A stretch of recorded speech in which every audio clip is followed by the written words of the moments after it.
Thank you so much. First, let me apologize for the technical difficulties. I know you guys have been sitting there for a while. One of those business things, Skype was just purchased by Microsoft, so we used to have a different way of doing this kind of communication. And apparently the interface between Skype for Business and regular old Skype that we're all familiar with does not work. So I'm sorry about the disconnect on our end. And thank you for having me. I hope I'm actually going to be out in your neck of the woods next week, and I'm sure the weather's fabulous, and I look forward to catching up in Asheville. So I have been asked to speak sort of broadly about New Belgium and sustainability. Let me start by saying that, you know, sustainability is one of those words that is, you know, has varying meaning depending on who you talk to. And for New Belgium, sustainability is another way of sort of talking about the triple bottom line of people, planet, and profits. And I always want to be sure that I start with the profit part of the triple bottom line, because it's important to remember that we can all be as groovy as we want to be, but the ultimate form of sustainability is being able to keep the doors open. And so, you know, we are always kind of walking that line between choosing to do things with profits that are consistent with what we believe in, and that either support our coworkers or the communities in which we do business or the planet, always with an eye as well on the trade-off with profitability. And that kind of in action comes out to be that we can't do all of it immediately. It's a process, and it's a continuous evolution of learning and choosing new ways of sort of showing up in the world around those three interrelated areas of the triple bottom line. My then husband, Jeff Liebisch, and I started New Belgium in the basement of our house. And so it was truly one of those entrepreneurial kinds of stories. I can't exactly get the dimension of the room that you're in, but my sense is that it's about probably a quarter of the room that you're currently sitting in. It was about 12 feet wide and 24 feet long. Before we ever made a barrel of beer, we went out together on a hike in Rocky Mountain National Park, and we talked about what we wanted this company to be. And it turns out that that has been incredibly fundamental for us. Maybe it's just our particular natures, but I'm a really literal person, and I feel like if I say I'm going to be an environmental steward, which was one of our first 4 core values and beliefs, then we're going to do a lot of things, first starting, of course, with conservation, because conservation is the low-hanging fruit of any kind of environmental stewardship, and you want to be sure that first you're using as few resources as you can before you dip further into the toolbox of potential ways to be environmental stewards. But it really helped to guide us as a company. And so after conservation, we started, as Jim mentioned, we committed to paying for wind power for 100% of our electrical energy use at New Belgium. And then, you know, this is sort of a story of evolution. After, gosh, it was really, so that was in 1999, and it was about 3 years ago that we decided that the City of Fort Collins wind power program, however, excuse me, sorry about that. However well-meaning it was in the beginning, it was no longer high-quality renewable energy projects. Excuse me, I don't know what's wrong there. Now we're having other technical difficulties.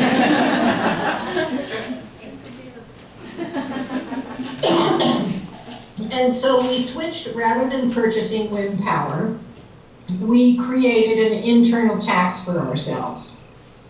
And so now we take that incremental difference between kilowatt hours at a regular base rate and the extra amount that we paid for wind power, and we save that money until we have enough to do another project in the brewery.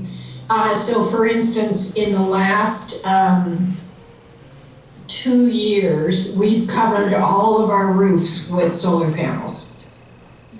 And we'll start working on some geothermal things. We also have processed water treatment that creates methane from the biological load that's left in our processed water. We ship that methane back to the brewery through pipes.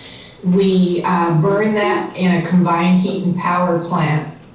And we're able to produce about, probably 17% of our energy at the brewery through that process. So we will continue, because being environmental stewards is important to us. We will continue to invest in that, but we've evolved our thinking about how we do that to come up with a process that we think is more effective than merely paying for wind power through our city. Another part of that, one of the things at New Belgium that's been really important, as I said, in terms of the triple bottom line, is to have a breadth of practice, not just environmental stewardship, but also we're pretty interested in being a part of closing the gap between the haves and the have-nots in this country. And so our coworkers own 100% of New Belgium. Back to the environmental piece for a moment. We realized that there was this thing that we could do that was our practice, and that was true for carbon mitigation and energy production, but it was also true for, we've had a fairly big press on water conservation in the West over the last few years, and at New Belgium as well. We realized at one point, though, that in addition to what we could do for in our own practice, that we could also employ advocacy as a tool for sustainability. So whether it's testifying in front of Congress on the Clean Waters of the US regulation that just was recently passed by the EPA, or writing op-eds in the Washington Post or the New York Times about renewable energy legislation, we've tried to make sure that we use our business, our corporate life, if you will, wisely in the way that we show up both in our own practice and also how we advocate in the wider world. And also, as we do sort of what the shorthand for this at New Belgium is business role model, that we have an opportunity to be able to talk about the kinds of things that we do and what impact that has both you know, in our business, but also in the contemporary and evolving thinking about the role of business in the wider landscape of the world. So that's kind of I haven't really talked much about our employee ownership or about our philanthropy. Those are certainly areas we could dive into. I don't know if you guys wanted to do any question and answer. I know our time is a bit truncated because of our technical difficulties. I'm happy to talk more, and I'm also happy to take questions. I'll let you guys decide. Does anybody have a question right now at this point, or do you want to move forward?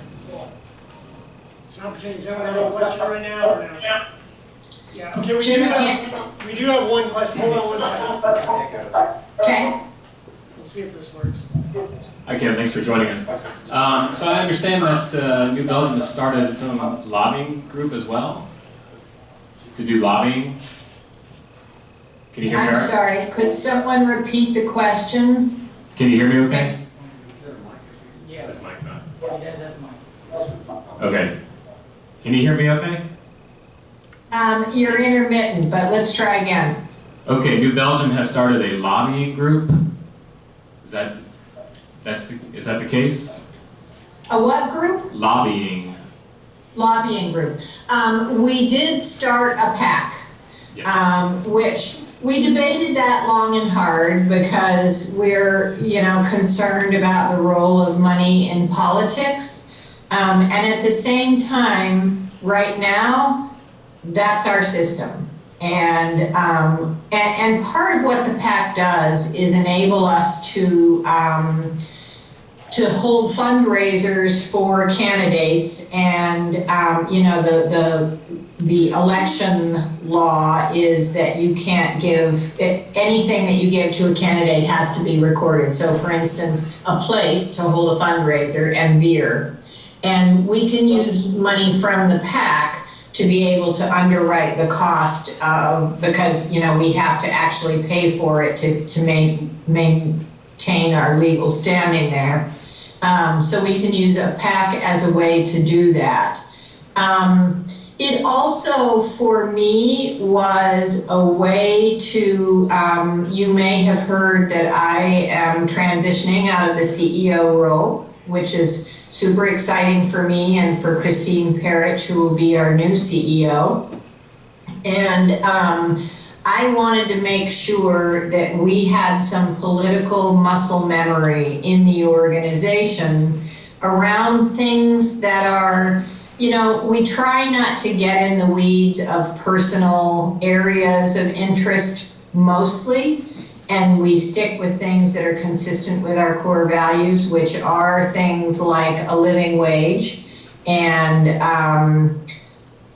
employee ownership and clean water and clean air and renewable energy. And those are all good for our business and consistent with what we say is important at New Belgium.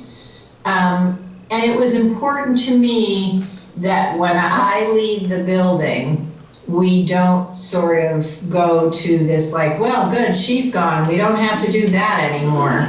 Because again, we're founded on the principle that business can be a wonderfully powerful force for making the world a better place. And a part of that is making sure that you're, kind of putting your money where your mouth is, which is not, sometimes that's a risk. So I hope that answered your question.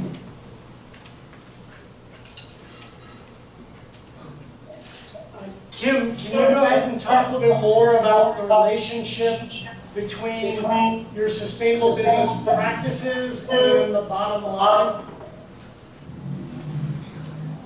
Did you get that? I did not. If there's someone perhaps nearer to the computer who can. What's that? Yeah. Can you hear me a little bit better from here? I can hear you much better now. Sorry, in terms of technology, I'm not really sure where to go. But can you talk a little bit more about the relationship between your sustainable business practices and the bottom line? Sure. This is an area I would love to be able to say to all of you that let me start with our environmental ones, that the $16 million that we've invested in our processed water treatment plant and the recovery of the energy from that is, and part of the ROI on that is that it lessens the impact on our municipality's water system. So there is ROI there as well. I would love to be able to say that the 17% of our clean energy that we produce from that is paying for itself. And, you know, the United States is really it's kind of the last holdout of fuel taxes in the United States that make renewable energy, the ROI on investment in renewable energy, feasible. It is feasible in Europe, it is feasible in Asia. It's not feasible in the United States because energy is so cheap. So we will not see that return on investment, especially in this more recent climate where the cost of energy and the lack of cost of, you know, accounting for your externalities, for instance, and, you know, carbon, in issues around carbon pollution, it just doesn't really pencil out.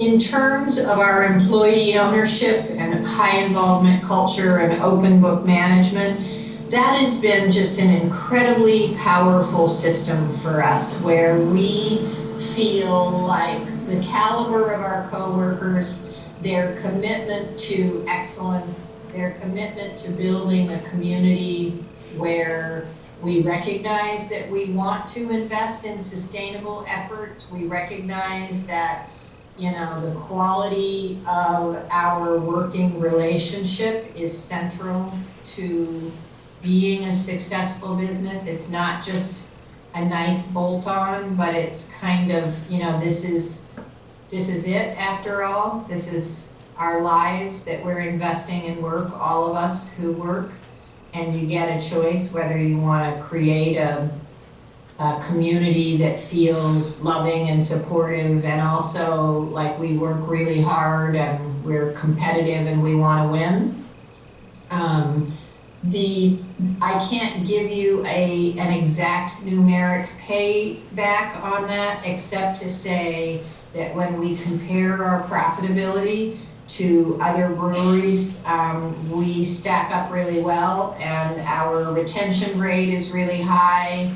And, you know, our anecdotal evidence through, you know, talking with different organizations, that auditors that come in and measure us on any number of different metrics, is always good. I wish that's something that somebody's MBA program could really work on, is, you know, a calculator for really sharpening up the ROI calculation on a lot of these things.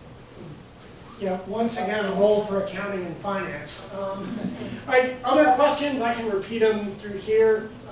Other questions about their business practices and their approach in a competitive environment? Yeah, Jed? Jim, ask her about how Asheville has been as a business community. Yeah, how has Asheville been for a business community for you so far? Asheville has been terrific. The people have been really warm and friendly. The business community has been very open, and I'm not there regularly, but I get a lot of reports from Jay Richardson, who's our general manager there, about, you know, all of the ways that we are both reaching out in the community and also being, you know, approached by people with really interesting ideas. Or the city has been great in terms of their willingness to really think about innovative development practices in building the brewery. So it's been a really wonderful experience for us, and we're super excited to open the doors and, you know, start to welcome people in a bigger and deeper way. Other questions for Kim?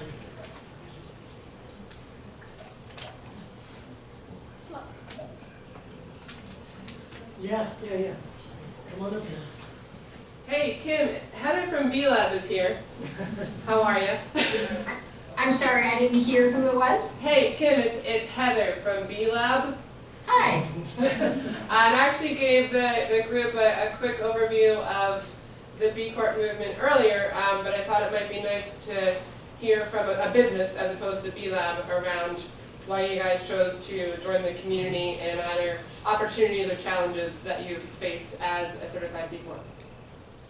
I think that the idea of B Corp has been, the concept of B Corp is a fabulous evolution in the business landscape, because it's a way, they've done a really good job of sort of setting a standard, not unlike LEED or I'm trying to think of other, certified organic, where people can connect and say, I trust that that standard matters. And that's a really important part of this whole process. So you all know that the point of B Corp is to not only make it easier for boards of directors to make positive choices about sustainable business practices, any kind of business practice that sort of is where the fiduciary responsibility is sort of secondary, but or maybe not secondary, but at least not the sole and primary focus.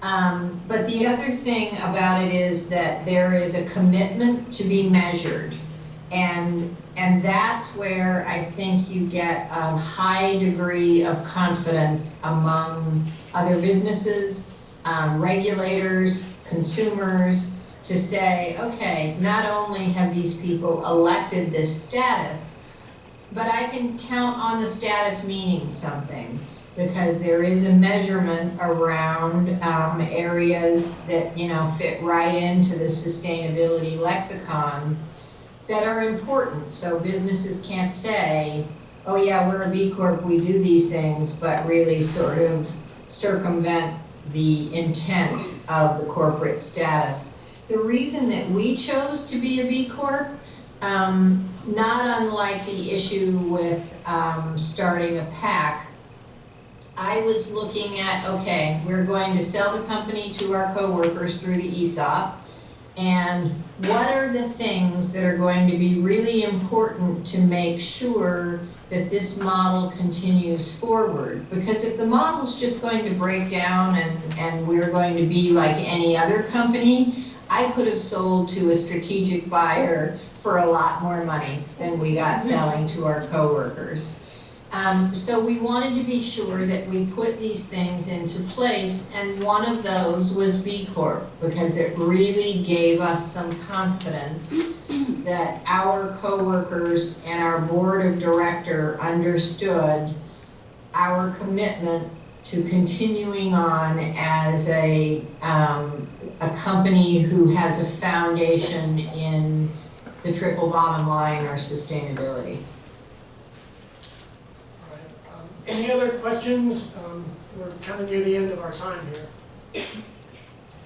Thank you so much. Thank you for the work that you do to inspire people who are starting their own businesses. And for those of you who, I heard there was a mix of students and faculty, for those of you who are going out there to contemplate, you know, either starting your own business or you're running a business and you're looking at ways that you might want to change things, I would just say that, you know, this is a wonderful opportunity to make sure that you're, you know, the way that you show up in the world is consistent with your values and important and impactful to the wider world. So thank you very much.